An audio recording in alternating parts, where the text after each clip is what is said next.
How to find the kind of work in which you may be happy and successful. Chapter 29. The major decision of tour life. This chapter is addressed to young men and women who haven't yet found the work they want to do. If you are in that category, reading this chapter may have a profound effect upon the remainder of your life. If you are under 18, you will probably soon be called upon to make the two most important decisions of your life, decisions that will profoundly alter all the days of your years, decisions that may have far-reaching effects upon your happiness, your income, your health, decisions that may make or break you. What are these two tremendous decisions? First, how are you going to make a living? Are you going to be a farmer, a mail carrier, a chemist, a forest ranger, a stenographer, a horse dealer, a college professor, or are you going to run a hamburger stand? Second, whom are you going to select to be the father or mother of your children? Both of those great decisions are frequently gambles. Every boy, says Harry Emerson Fosdick in his book, The Power to See It Through, every boy is a gambler when he chooses a vocation. He must stake his life on it. How can you reduce the gamble in selecting a vocation? Read on, we will tell you as best we can. First, try, if possible, to find work that you enjoy. I once asked David M. Goodrich, chairman of the board, B.F. Goodrich Company Tire Manufacturers, what he considered the first requisite of success in business, and he replied, having a good time at your work. If you enjoy what you are doing, he said, you may work long hours, but it won't seem like work at all. It will seem like play. Edison was a good example of that. Edison, the unschooled newsboy who grew up to transform the industrial life of America. Edison, the man who often ate and slept in his laboratory and toiled there for 18 hours a day. But it wasn't toil to him. I never did a day's work in my life, he exclaimed. It was all fun. No wonder he succeeded. I once heard Charles Schwab say much the same thing. He said, a man can succeed at almost anything for which he has unlimited enthusiasm. But how can you have enthusiasm for a job when you haven't the foggiest idea of what you want to do? The greatest tragedy I know of, said Mrs. Edna Kerr, who once hired thousands of employees for the DuPont Company, and is now Assistant Director of Industrial Relations for the American Home Products Company. The greatest tragedy I know of, she told me, is that so many young people never discover what they really want to do. I think no one else is so much to be pitied as the person who gets nothing at all out of his work but his pay. Mrs. Kerr reports that even college graduates come to her and say, I have a BA degree from Dartmouth, or an MA from Cornell. Have you some kind of work I can do for your firm? They don't know themselves what they are able to do, or even what they would like to do. Is it any wonder that so many men and women who start out in life with competent minds and rosy dreams end up at 40 in utter frustration and even with a nervous breakdown? In fact, finding the right occupation is important even for your health. When Dr. Raymond Pearl, of Johns Hopkins, made a study, together with some insurance companies, to discover the factors that make for a long life, he placed the right occupation high on the list. He might have said, with Thomas Carlyle, blessed is the man who has found his work. Let him ask no other blessedness. I recently spent an evening with Paul W. Boynton, employment supervisor for the Saucony Vacuum Oil Company. During the last 20 years he has interviewed more than 75,000 people looking for jobs, and he has written a book entitled 6 Ways to Get a Job. I asked him, what is the greatest mistake young people make today in looking for work? They don't know what they want to do, he said. It is perfectly appalling to realize that a man will give more thought to buying a suit of clothes that will wear out in a few years than he will give to choosing the career on which his whole future depends, on which his whole future happiness and peace of mind are based. And so what? What can you do about it? You can take advantage of a new profession called vocational guidance. It may help you or harm you depending on the ability and character of the counselor you consult. This new profession isn't even within gunshot of perfection yet. It hasn't even reached the Model T stage. But it has a great future. How can you make use of this science? By finding out where, in your community, you can get vocational tests and vocational advice. Such advice can only take the form of suggestions. You have to make the decisions. Remember that these counselors are far from infallible. They don't always agree with one another. They sometimes make ridiculous mistakes. For example, a vocational guidance counselor advised one of my students to become a writer solely because she had a large vocabulary. How absurd! It isn't as simple as that. Good writing is the kind that transfers your thoughts and emotions to the reader, and to do that, you don't need a large vocabulary, but you do need ideas, experience, convictions, examples, and excitement. The vocational counselor who advised this girl with a large vocabulary to become an author succeeded in doing only one thing: he turned an erstwhile happy stenographer into a frustrated, would-be novelist. The point I am trying to make is that vocational guidance experts, even as you and I, are not infallible. Perhaps you had better consult several of them and then interpret their findings in the sunlight of common sense. You may think it strange that I am including a chapter like this in a book devoted to worry. But it isn't strange at all, when you understand how many of our worries, regrets, and frustrations are spawned by work we despise. Ask your father about it, or your neighbor, or your boss. No less an intellectual giant than John Stuart Mill declared that industrial misfits are among the heaviest losses of society. Yes, and among the unhappiest people on this earth are those same industrial misfits who hate their daily work. Do you know the kind of man who cracked up in the army? The man who was misplaced. I'm not talking about battle casualties, but about the men who cracked up in ordinary service. Dr. William Menninger, one of our greatest living psychiatrists, was in charge of the Army's neuropsychiatric division during the war, and he says, "We learned much in the Army as to the importance of selection and of placement, of putting the right man in the right job." A conviction of the importance of the job at hand was extremely important. Where a man had no interest, where he felt he was misplaced, where he thought he was not appreciated, where he believed his talents were being misused, invariably we found a potential if not an actual psychiatric casualty. Yes, and for the same reasons, a man may crack up in industry. If he despises his business, he can crack it up, too. Take, for example, the case of Phil Johnson. Phil Johnson's father owned a laundry, so he gave his son a job, hoping the boy would work into the business. But Phil hated the laundry, so he dawdled, loafed, did what he had to do and not a lick more. Some days he was absent.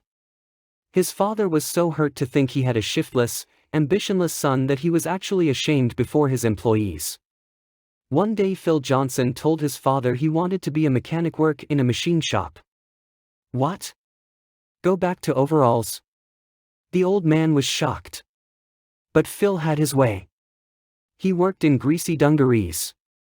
He did much harder work than was required at the laundry. He worked longer hours, and he whistled at his job. He took up engineering, learned about engines, puttered with machines, and when Philip Johnson died, in 1944, he was president of the Boeing Aircraft Company, and was making the flying fortresses that helped to win the war.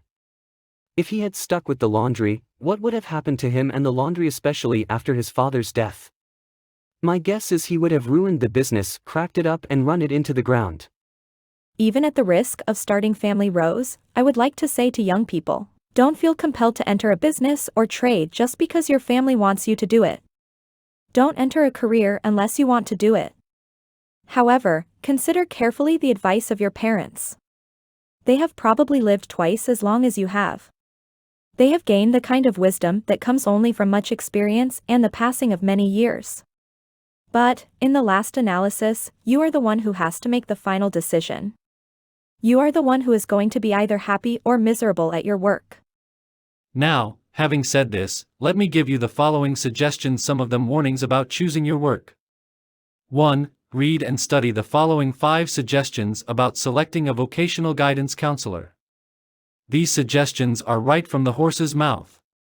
They were made by one of America's leading vocational guidance experts, Professor Harry Dexter Kitson of Columbia University.